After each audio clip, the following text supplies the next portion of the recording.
Hello and welcome back to the podcast, We Are Selling. My name's Lee Woodward, your coach and host, and the author of the Complete Salesperson course. Each week, our interviews come about in real time. The last 3 weeks of interviews, it would have been only 3-4 days out from the release of the podcast, and suddenly we have our next new agent going to be joining us. And today is no different. We are joined by a method of introduction. Luke Whitlam, the incredible auctioneer, reached out and told me of a great story down south, and he joins me today, Jacob McKinnon. Jacob, welcome aboard. Lee, thank you for having me. Appreciate it. Now, Jacob, you're a great story because you actually haven't been in real estate a long period of time. How long have you been in real estate? We've just clicked over 3 years, Lee, in this fantastic industry. Yes. Now, prior to real estate, it's always a very important question for me. You were doing marketing in the UK, in London. Take us into that. Yeah, so I guess, my story probably is similar to a lot of young Aussies. I grew up here in Australia and had sort of itchy feet to travel. I did my chef's apprenticeship as a young fella, so got to cook lots of food from all over the world and was pretty motivated to see the world. So at 19, I left Australia and did Hong Kong, Germany, France, Ireland. Got to Ireland and loved it, and then ended up moving over to London and moving from chefing into sales, direct sales and marketing. And I think at that sort of young age, it was a real fast-paced industry, and I think that people would probably compare it to the Wolf of Wall Street, minus some of the X-rated behaviour. And as a young fella in London, it was a lot of fun. I ended up getting in a position to open up a marketing company in London, and then started scaling businesses there. Opened one up in Norwich and Leeds, and had quite a sort of successful career in the UK. And that was, I guess, the beginning of that story. Now, direct sales and marketing is exactly what real estate is, and we'll come into your real estate journey in a moment. But in the UK, what were you doing for direct sales and marketing? Take us into that. We set up teams across the UK and then now back in Australia, where we'd go out and represent a brand, and our main brands were actually in food. So we launched a brand called HelloFresh in London, and then came back and helped launch their marketing arm here in Australia, and then eventually ended up doing a sort of a little over 40 million each year for actually their biggest competitor, known as Marley Spoon. So that was our one of our biggest clients. But I guess in essence of marketing, everything from door-to-door sales to kiosks, shopping centres, events, you name it. If it's speaking to someone face-to-face on behalf of the brand, that's what we would do. And Jacob, with a direct sales and marketing company of that size, especially in another country, and then bringing it back to Australia, COVID hit. What happened then? Yeah, so we were really humming along nicely prior to COVID. And I think I'd finally, after years and years and years of grinding, got myself in a position where I was really working on the business, not in the business day to day, and was really enjoying what I was doing. We had 12 locations around Australia, 123 guys out selling each day. And my job was to travel around and teach, train, motivate, and sort of set strategic direction for the business.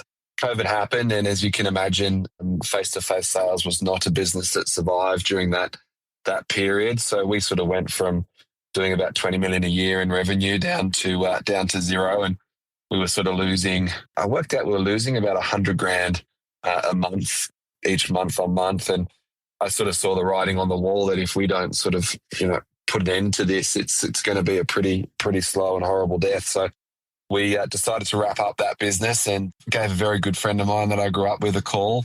His name's Adam Woods, who's a fantastic agent for McGrath in Mudgee.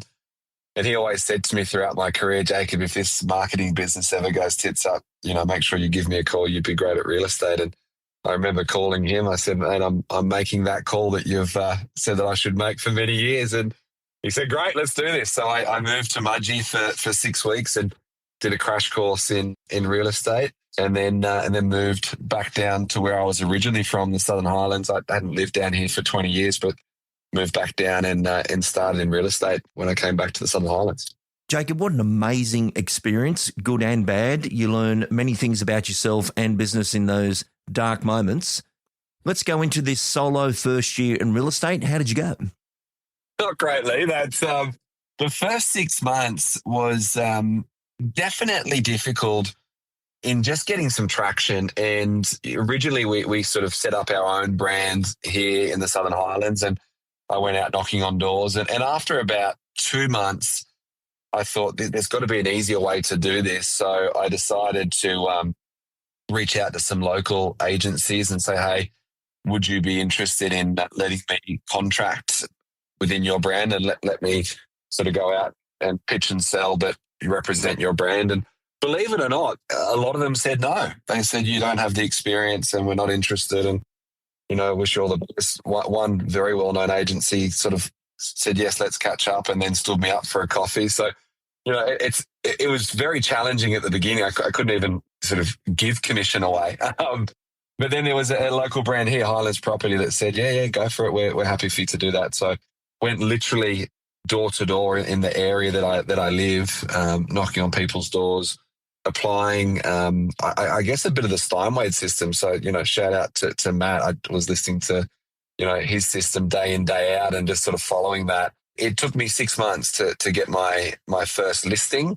I was sort of fortunate that with sort of the background in sales, we sold that within 2 weeks for a street record, and it ended up doing okay. In that second half, I made no money in the first 6 months, and then in the second half of the year, I did 85,000 in GCI in that second half of that first year. So I started to get some traction, and I think one thing that we did really well in the early days was sort of not lose the momentum from a sale or the success story from a sale. Made sure that everybody knew about that, and we were really following up with all of the neighbours, and that old saying that when you do a sale, there's one in the area that will sell now and one later. I just thoroughly believed that, and made sure that I knocked on every door and had every conversation until I found the one now, one later. And Jacob, you're so right. And we look at that technique as working in the heat, working in campaign. And when we look at the momentum that comes from anyone living in the street, and no one sold in 10 years, one goes, five go. It's just unbelievable how it stimulates the opportunity. And people want to speak to you when the heat's on, not when nothing else is going on in the freezing blizzard of door knocking for no reason, versus working off that street, working off that campaign. Yes. Now, in the second year, your good wife came in as the ops manager. Yep. You jumped up to 300K. So big jump from 80K to 300K. Where are you today with your results? In year 3, we just did a tad under 1.4 million in GCI. It's kind of where things are at today. We have my beautiful wife that's our ops manager, and then we have 2 sales associates that work within the team, Eva and Cameron, who are absolutely fantastic. So we're only a small team, but we've got some great goals. Our goal is to do 100 million in property sales this year, and we're on track. So it's good. And Jacob, there's an amazing connection here from your beginnings to your now very successful, fast-paced career in real estate. But if you look at the original marketing company in the UK, you were representing a brand, because brand leverage is important. Many people will say, does it really matter being for a brand? If a brand's done the right thing in the area for a long period of time, people turn to brands they trust in times of doubt. Yes. Now, yes, you can build your name over a long period of time, but even for yourself, you started cold and went, hang on a minute, I could leverage off a better way of doing it. You were used to contracting to people to be the brand. Yeah. So taking the brand to the streets to get the results you have, it's very connected. What was your observation from a professional marketer coming into real estate? Did you think it would be easy, the same, or what was your observation there? I definitely thought, it's that old saying, I sort of overestimated what I could achieve short term, and probably underestimated the position I would be in sort of medium to long term. And 3 years is pretty medium term considering. But I definitely thought I would have 10 listings under my belt in the first 3 months. That was my goal. And after 3 months, when I had 0 listings, that was a bit of a shock to really what you can achieve short term. So it definitely was, probably a little bit off with that. What I found is that people sort of wanted to see me succeed. And because I'd made the effort to go and build relationships with people within the community and specifically within my farm area, I made a real effort to build relationships with those people, mow the lawns of elderly people when they couldn't do it, support people in their area. So, give people free coffee vouchers and dinner vouchers and all the stuff that, we hear on all of these podcasts to do. I did all of that with zero return on that investment. And if I actually look at what we actually made in year one, we definitely lost money in year one. We put a lot more money into the business than we got out of it. But it was interesting. I just did a sale last week and I knocked on their door 3 years ago. I said, why did you sell with me? They said, well, you made an effort to come and get to know us 3 years ago. And we thought there's no one else we would sell with but you. So I think that the sort of knock-on effect of that early graft and grind when you don't see the instant return on investment for your effort, it's having a bit of blind faith, and it's so difficult, but it's having that, if other people can do it, then I can do it too. Absolutely amazing. And Jacob, correct me if I'm wrong, you're working 1,570 homes. Is that the patch that you've got? That's it, Lee. Good memory. Very good. Good memory. And you did do something different. Nothing wrong with the Southern Highlands. It's a beautiful area, but they're not an auction area, and you took auction to the market. We did, thanks to Luke Whitlam, who I was fortunate to meet in the early days. And down here, you sort of mention auction, and it's considered a bit of a sin, a taboo or swear word. But I've probably in the early days maybe didn't get a few listings because I was the only one talking about auction. And what helped with that is again the success story of auction, where I could actually give them a case study of, this is a property. And, there was a few examples of expired listings where I said, well, this property's been on the market for 2 years with 3 other agents. All of them have had the same strategy. Typical strategy is list it really high, don't tell anyone the price, and trust me, one buyer will come along. And that's generally what vendors were being told here. And I said, well, why don't we do something the opposite? Why don't we sort of list it quite aggressively, probably in and around where the market sees value? Why don't we display the price so that, people don't have to try and guess it, and we can be pretty open and bring people in? And then why don't we put a deadline on the campaign and get a result? And we then started to have multiple examples, and now we would have at least one example each week of a great example of auction. And what we were able to do is say, hey, we're going to do one of 3 things, and that is either sell your home prior to auction at a great price, we're going to sell it at auction at a great price, or we're going to sell it after auction at a great price. The one thing that is consistent is we're going to sell your home at a great price. And you've got an option whether you'd like us to sell it within 4 to 6 weeks. And that was probably what started to shock people here, is the average days on market in the Southern Highlands is 155 days. When we were sort of able to say our average days on market is 35 days, people are like, well, I'd rather do 35 days of opens than 155 days of opens. And I'd rather get a great price now as opposed to maybe not so great price in 6 months. Absolutely love it. And all these training moments come into audios where we discuss at the Complete Salesperson course the golden rule of real estate. And the golden rule of real estate, and there's a lot of people driving along right now about to shout it out, is the longer your property is on the market, the less the purchasing community expect to pay. And it's such a valid fact of real estate. Yeah. And auction was designed to be an accelerated marketing program. It was never designed to just, if it sells on the day, that's a bonus. But it was designed to accelerate a marketing plan where you would say to an owner, would you like to sell the property with a ceiling price or a non-ceiling price? Non-ceiling price. Excellent. Well, we have an option for that. Yeah. And would you like to set the date that your property will be sold? Oh, can you do that? We can put a proposed date on it of the 20th of September, which is 5 weeks away from now. Yeah. Which is the auction date. Yes. And people would go, how good's this guy? He's got direction. And actually, I must say on air, It was the very famous Charles Tarby who brought that to the market, where he said, would you like to set a date that your property will be sold? And what he was saying is, if you listen to me with the right marketing on that date, it'll be gone. That's the truth of real estate. So I think what you're doing there in that area is absolutely accelerated marketing.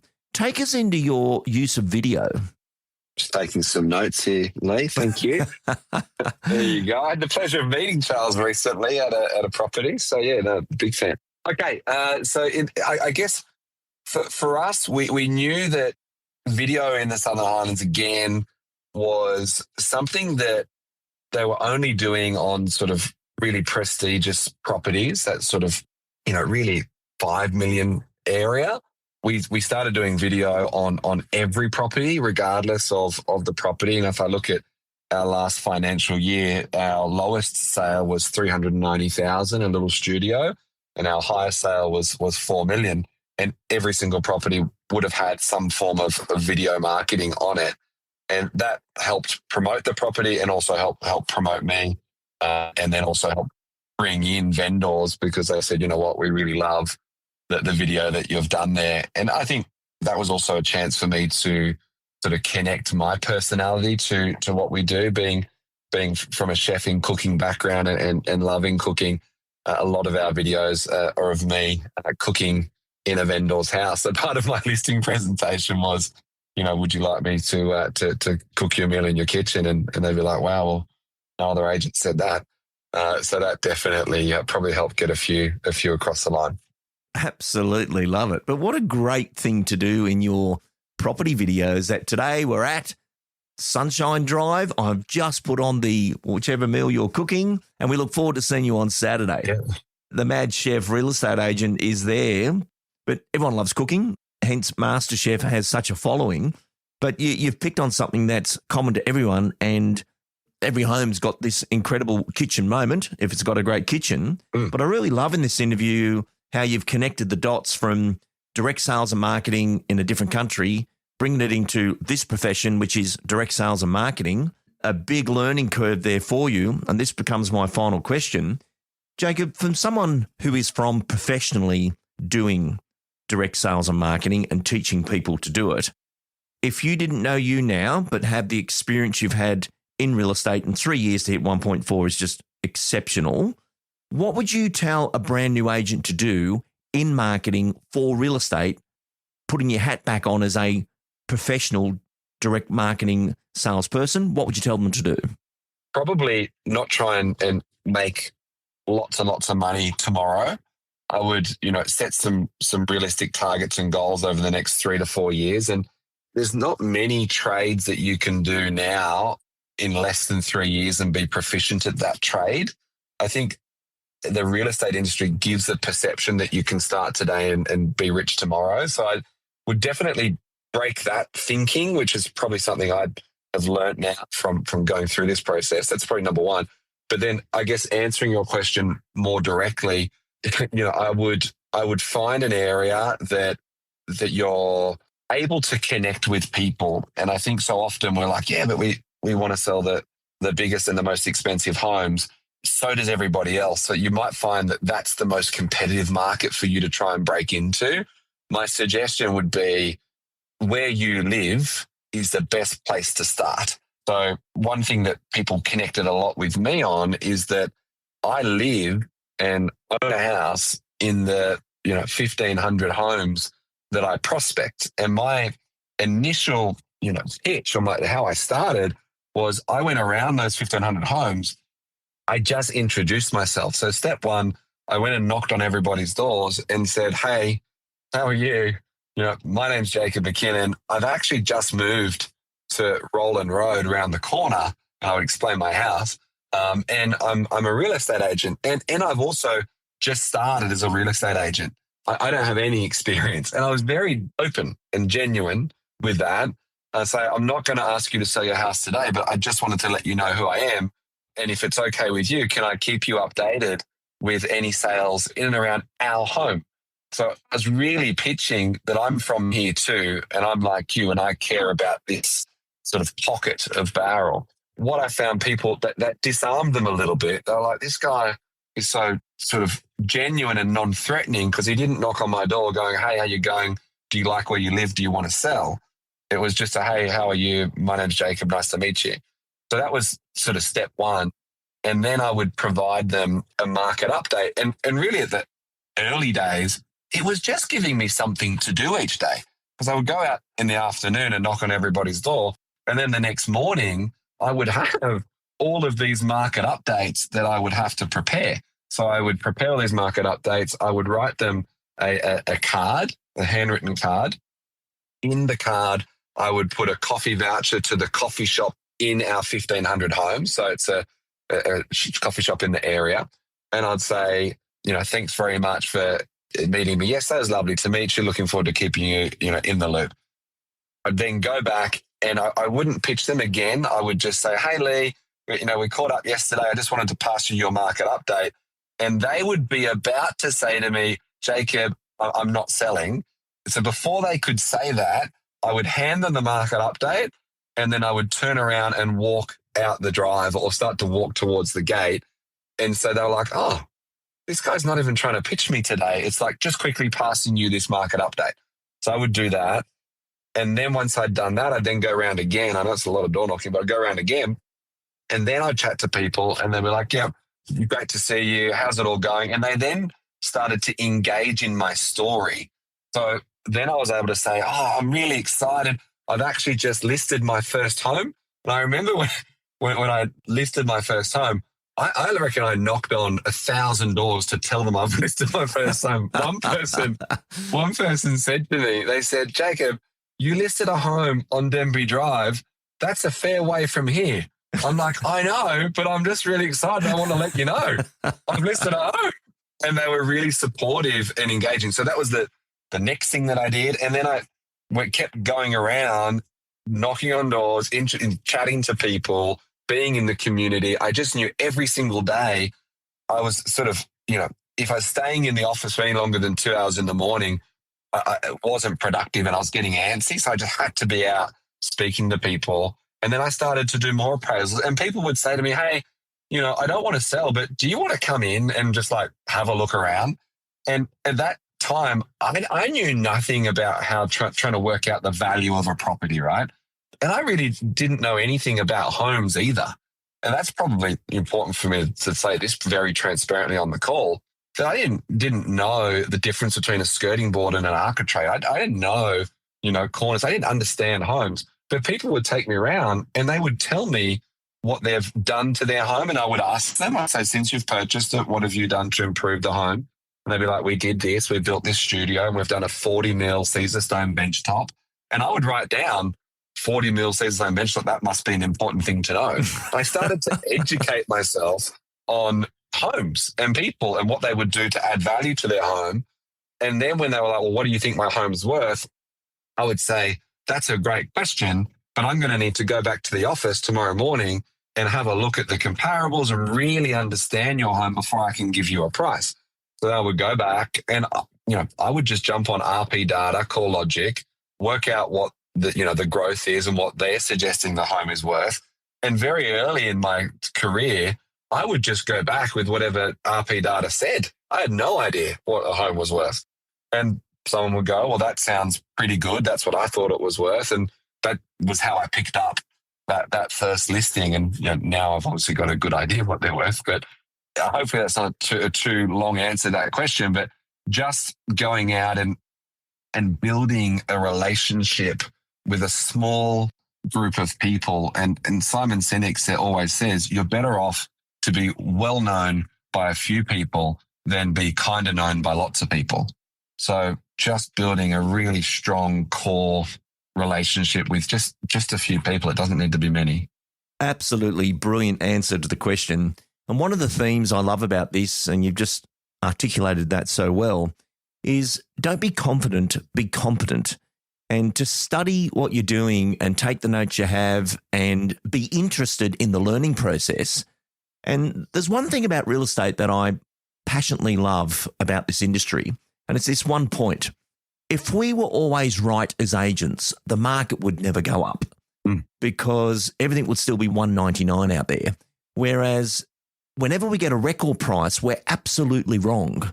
And I love that we're not here to predict the price. We're here to, anyone can quote you a price, but it's our job to find out the price and that buyer engagement level from working the property. Yeah. So let me bring through 10 people who've got X amount of dollars to spend and let's see how they feel about it. Yeah. And once we've worked out that buyer engagement level, we can then discuss where it's going to go and what the marketing needs to do.